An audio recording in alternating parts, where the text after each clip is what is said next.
But welcome to everybody that joined. Thanks for chatting with me a little bit before we got started. My name is Kate Bushbaker. For anybody who doesn't know me, I'm one of the EYL coordinators. And the topic for today's wellness moment is going to be toxic positivity. I do want to warn you that I might go slightly over the 10 minutes just because there's a lot of material to cover, but feel free to drop off if you need to and watch the rest via the recording. So good to start with, what is toxic positivity? It's kind of a newer phrase that's getting popular in mainstream media. So this phrase refers to the concept that keeping positive and only keeping positive is the right way to live your life. It means only focusing on positive things, rejecting anything that might trigger any negative emotions.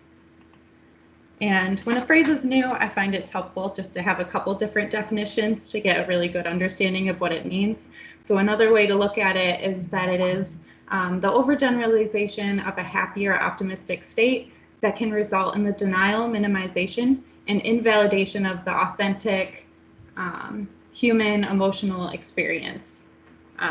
So this is a cultural phenomenon that really has gone into overdrive during the COVID-19 lockdown. We're kind of constantly being bombarded with ideas about how this time should be used to do something grand, right? Write a novel, learn how to make the best homemade bread that you've ever seen, get into the greatest shape of your life, learn a new language. Maybe it's all about like finding that Zen that you've never been able to find before.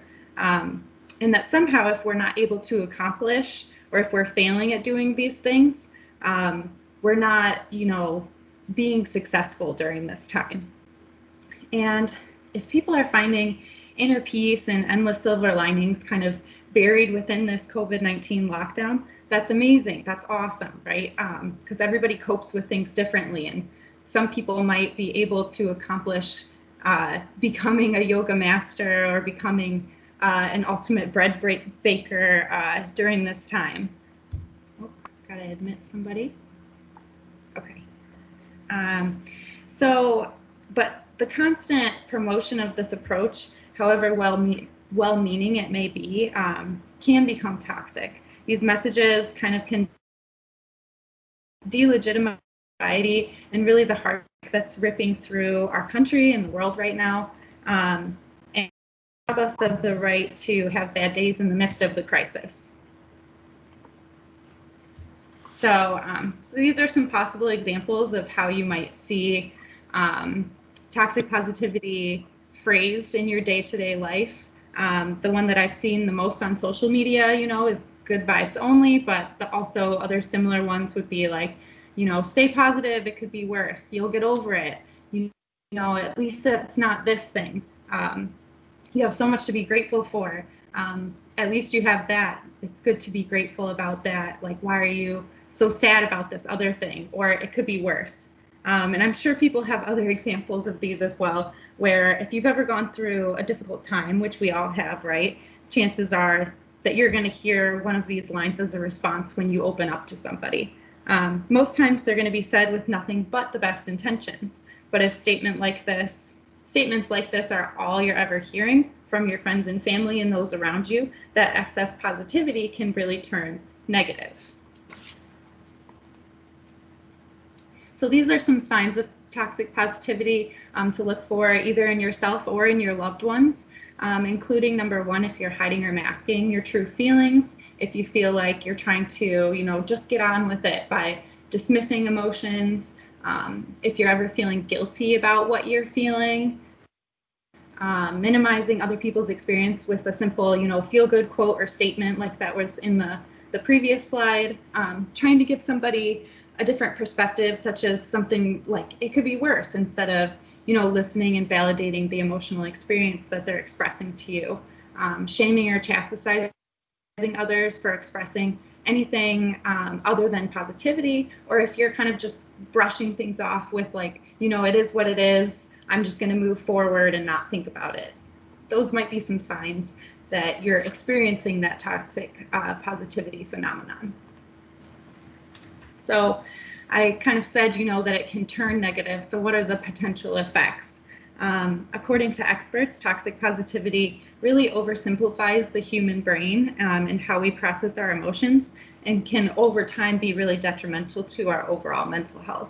Can be long-term effects of this, including encouraging a person to remain silent about their struggles, which is not at all what we want, right? When somebody's struggling, that's when they really need to reach out to people to get the support that they need. It can also result in social isolation because, in denying our truth, we begin to live really inauthentically with ourselves and with the world.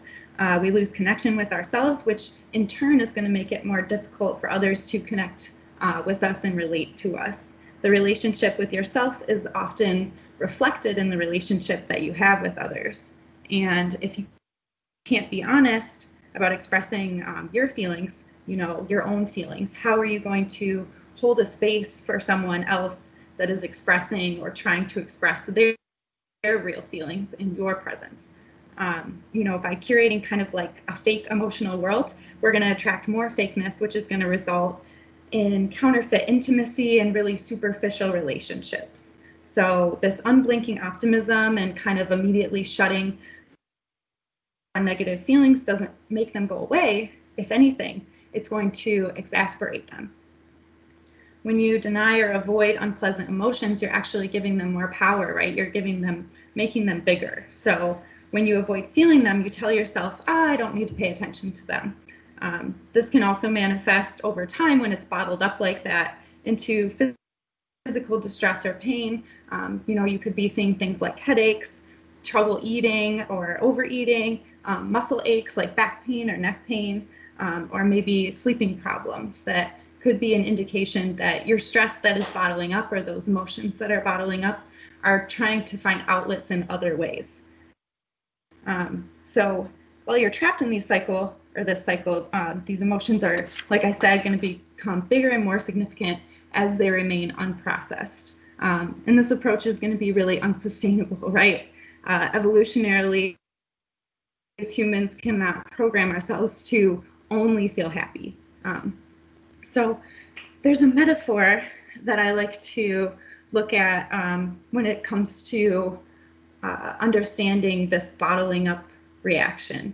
And our reactions can kind of be thought of as puffs of air that fill a balloon. And for a while, we're going to be okay to be continually putting more and more air into that balloon. But over time, what's going to happen? The balloon's going to become tenser and tenser, and eventually it's going to burst, unless you allow the balloon to relieve some pressure by releasing some of that air, right?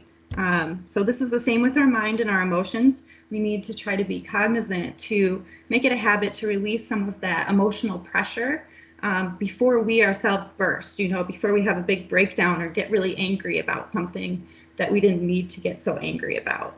And we can do so by taking the time to just process those emotions. So ways to do that, some healthier alternatives would be, number one, to be real. While not everyone all day, every day deserves the unfiltered truth of our lives, like I said, curating that fake emotional world cuts us off from the very people who are closest to us that could help us to carry our burdens better. Also trying to validate the struggle and emotions in yourself and others. So